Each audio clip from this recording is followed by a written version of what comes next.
Bienvenue au Pays Basque, près de la ville de Cambo-les-Bains, dans la maison de l'écrivain Edmond Rostand, la villa Arnaga, que vous avez choisi de placer en 6e position. C'est peu dire que Rostand a eu du flair en choisissant ce terrain. Sa notoriété, l'écrivain la doit au succès de la pièce Cyrano de Bergerac et sa fameuse tirade du nez. C'est un roc, c'est un pic, c'est un cap, que dis-je, c'est un cap, c'est une péninsule. Curieux, de quoi sert cette oblongue capsule? D'écritoire, monsieur? Ou de boîte à ciseaux? Gracieux, aimez-vous à ce point les oiseaux que paternellement vous vous préoccupâtes de tendre ce perchoir à leurs petites pattes?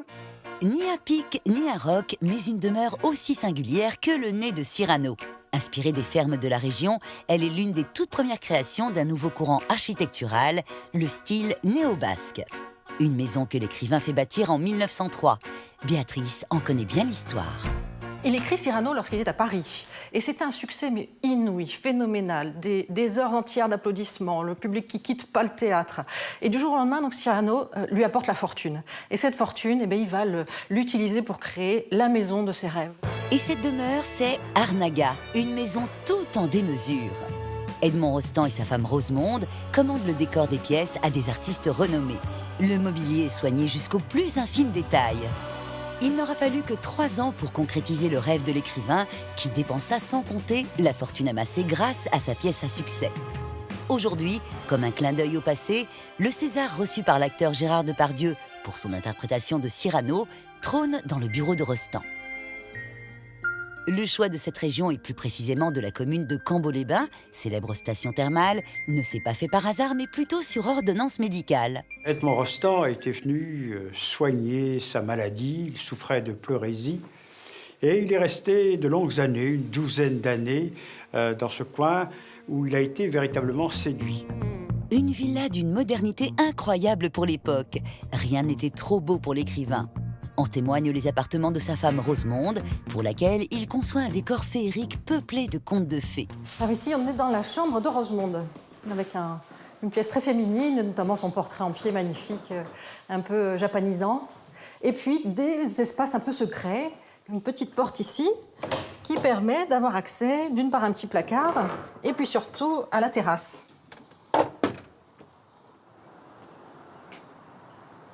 Et de la terrasse, nous rentrons dans la salle de bain de Rosemonde, avec une modernité extraordinaire, une baignoire, un lavabo, le tout équipé d'eau chaude, eau froide. Il faut dire qu'on est dans une période où on a l'hygiène comme souci premier. Avant, on ne se lavait pas.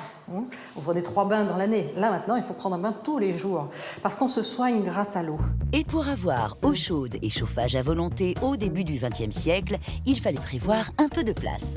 Demandez donc en passant à visiter les sous-sols de la maison en compagnie de Pierre, le professeur tournesol d'Arnaga. L'électricité, ça fait une dizaine d'années que ça fonctionne bien. Donc il va installer non seulement la lumière chez lui, donc il y a 50 000 watts de lumière, donc vous imaginez ce que ça veut dire. Et puis en plus, M. Rostand se dit, plutôt que de faire du chauffage au bois, on va faire du chauffage électrique. Donc ce qui amène cette installation d'usine, absolument dantesque, avec donc là des systèmes de fusibles. Moi, j'appelle ça un Pompéi de l'électricité, c'est-à-dire que tout est branché, les câbles sont encore en place, ça n'a pas bougé depuis 1905. Et lorsque vous visiterez cette demeure, n'hésitez pas à jouer les apprentis sorciers, enfin plutôt électriciens, comme ces 3 petits visiteurs qui vont apprendre à fabriquer une pile, comme au début du siècle dernier, une vraie recette de cuisine. Donc avec le moins, qui est le zinc qui est ici, et le plus, donc qui est le charbon. On a donc 4 piles en série, maintenant il n'y a plus qu'à sonner et appuyer sur le bouton pour voir si ça marche. Bien pratique pour actionner la sonnette des domestiques. Une maison au confort moderne où rien n'a été laissé au hasard. Rostand et son architecte Albert Tournaire ont pendant 3 années travaillé et coordonné ensemble les travaux titanesques de cette villa. Les plans et croquis sont intacts et font le bonheur des fans de l'écrivain et des amateurs d'architecture. Ça a été pour nous une découverte extraordinaire, puisqu'on a compris déjà l'implication d'Edmond Rostand dans la création de sa propre maison. C'est lui qui a fait les premiers dessins. Et on a senti aussi la collaboration intime avec son architecte. Et le résultat, c'est une maison qui est l'œuvre d'Edmond Rostand. C'est un jardin extraordinaire. C'est depuis les fenêtres du premier étage qu'on a les plus belles vues sur le jardin à la française. Leur donne du Les Les jardins ne manquent pas non plus de panache. Ils sont sculptés au ciseau par des jardiniers, véritables orfèvres de la feuille verte.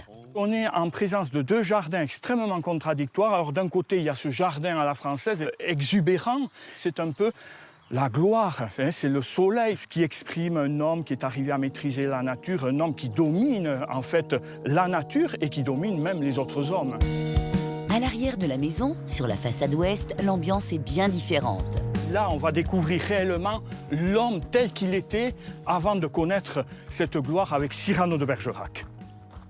Et là, on est plus dans le jardin dit à l'anglaise, avec des petits cheminements qui suivent le mouvement du terrain. Et puis des arbres qui poussent, qui sont juste accompagnés, mais qui ne sont pas structurés comme dans le jardin à la française. Et ça exprime en fait la générosité de la nature. Cette générosité implique tout de même un minimum d'entretien et a demandé un vrai travail de recherche à Rostand. Edmond Rostand avait souhaité personnellement choisir les arbres de sa forêt qu'il avait sélectionnés adultes pour voir le résultat tout de suite. Et il avait effectué une taille particulière, dite en tétard, qui leur donnait des formes singulières qu'on peut encore admirer aujourd'hui. Un arbre en tétard, c'est un arbre touffu qui a une grosse tête, une singularité dans le coin. Et l'installation de Rostand et la construction d'Arnaga dans le Pays Basque fait la fierté de toute la région.